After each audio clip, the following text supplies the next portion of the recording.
Hey guys, it's Chris with Drop Dice. So I'm back again. This is the world building session part 11, the return. So the last time we did world building and talked about the value of taking a break. Now I am back from my break and I've kind of given some thought to the world, Stratmere, and where we stand in the world. Basically, for the first 3 weeks, I really didn't do too much thinking about the world other than I talked to Tim and James, and they both were in agreement that they were okay with Stratmere being one of the world or one of the moons around their world because it does happen to be a moon. So I think that's really cool that I get to play in the Copper Jackal game. And now I have this little bit to add to it.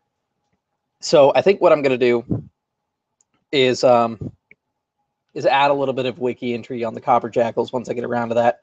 Fortunately, my schedule's been blocked up, and I've had some Copper Jackal entries that just have been slowed down by everything that I've been doing. So eventually I'll be getting to that. You guys may have seen the Arco videos. There's the new Copper Jackals campaign, The Besieged. So a lot of stuff going on here. Now, what I thought about while I was on the break is originally I set out to create a bunch of brand new races. Now, I've done a couple like new race videos, and I think that you guys kind of understand the process of making new races at this point. And what I'm thinking is for now, what I'm going to say is the rest of the world, just to kind of even it out. That way they're still the familiar without necessarily completely alien. To say that the rest of the races are just standard D&D fare. However, I may say that, like, you know, I've got the bird people, which kind of fill in for the elves. So maybe I'll just take out the elves entirely and just keep the bird people as kind of unique to my world, that maybe just elves aren't from there. But because it's tied to Tim and James' world, I thought about it and I was like, you know, maybe there should be elves, but maybe they're not from the planet. So maybe the bird species, the Garuda, happens to be the primary species that fills out that role sociologically, but the elves also have similar beliefs, but they are foreigners. They're not from here, and maybe the way that they get here is through the Feywild. And I've been trying to think of how people get from the main world of Dragongrin to Stratmere, the moon. And originally I wanted to come up with maybe this gate system, kind of like Stargate or something like that, or teleport circle. And I thought, well, those are cool, but I want to do something different. And I wanted to have the Feywild, or at least the elemental planes, tie into things within my world. And Tim got me thinking, because he said he wanted his planets, or rather his moons, to have a elemental connection. And I mentioned that Stratmere was a flood world and how the shifting tides, and he had seen the videos and he said, you know, I really like that. Stratmere could be the moon that is tied to the plane of water, or maybe the element of water. And so I kind of thought about it and I was like, well, how do we go from the main planet to this moon? And I originally I was thinking, like I said, those stargates. I decided to change that a little bit, and this is where it gets kind of unique. Essentially, to get to Stratmere from Dragongrin, what I'm going to say you have to do, and I'm going to talk to Tim and James, make sure they're on board with this thing, is enter the elemental plane of water first from Dragongrin or from Stratmere, and then you can cross through a special gate that's actually on the elemental plane of water that will take you to Stratmere or away from Stratmere. So I'm thinking that the task is exceptionally hard to do, because you're talking about crossing through a plane where no air exists. It's just a plane of water, endless amounts of water. So basically, it's planar travel. It's required to get between the planets because they have no like astrogation rockets or any sort of science to get them between the planets.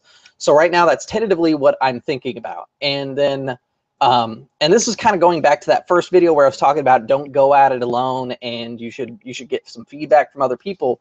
Well, during this time off, I've heard from a couple different people, and I got started thinking about these ideas. And one of the things that I was thinking about doing was fleshing out the gods a little bit more. And I figure what I'm going to do is at least flesh out one or two gods, just like I did for the races, and give you an example of how I flesh out the details of the gods. So those are going to be some of the next videos coming up here in the series. And then the other was figuring out a way between the planes, or between the planet and the moon. And that's pretty much what I've got for you today. I wanted to try and shorten up these world builder videos. I originally set out to make them like 10 to 15 minutes a piece. That way they're kind of in, out, and go. And I got real long-winded, so I'm going to try and fix that this time and try and shorten them down. So for this week, This goes back to kind of the idea of what your metaphysics are. I'm looking at planar travel and how that affects my world. Right now, I already understand how the plane of water works. Now, the Feywild, I wanted to have them be around and be of interest. So I wanted to bring in stuff like traditional fairies, like Celtic fairy lore. And so what I'm thinking is maybe that on Stratmere, because of the volatile nature of like the plane of waters already kind of creeping in a little bit on the planet, maybe it's having a balance issue with the Feywild. The Feywild originally had control over this moon, which explains some of the geographic tendencies of it. But now the elemental plane of water is creeping in, and there's this kind of back and forth here. Again, setting up that dichotomy that I feel is really important when you're world building.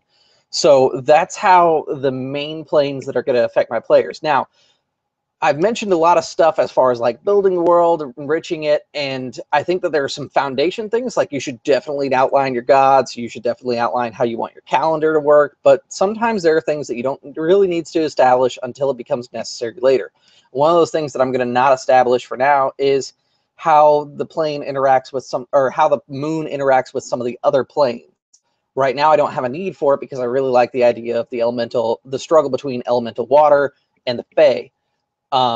But let's say that the Fae, during a campaign in the world, employ the use of the elemental plane of fire. Then maybe that's going to come up inside the game, and then I can outline how that's going to affect the world at that point. Like I said, this is something that typically players aren't going to mess too much with, but it is something that you should know as the GM, because it will dictate your patterns on how you're going to do adventures.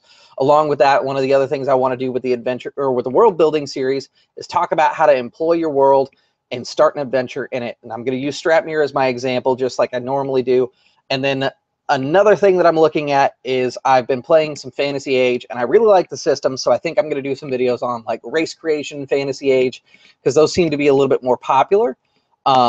And maybe every so often when I need to make a new race for something, I'll just do a video where I talk about the new race I'm making. I did one for the Copper Jackals, the Tome Hearts, which is pretty cool, so check that out on the Dragon Gren wiki. Other than that, I'm going to stop this video now. I've probably already made it past the 15, but I'll keep in mind my clock for next time. Thanks for tuning in, guys, and I will see you at the gaming table.